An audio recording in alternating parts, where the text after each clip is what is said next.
Watu wa Ninawi watashangaa kukiona kizazi hiki, kwa sababu wao walihubiriwa kwa hubiri moja, wakabadilika wakamfuata Yesu. Lakini wewe ambaye umehubiriwa kwa miaka mingi na umeshindwa kubadilika, Mungu wa mbinguni atatuhukumu kizazi hiki kuwa tumekosa.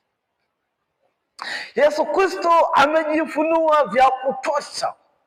Amejifunua kupitia maandiko matakatifu, amejifunua kupitia wahubiri akitoa maonyo mbalimbali, lakini tumebaki pale pale tukiendelea katika maisha ya dhambi.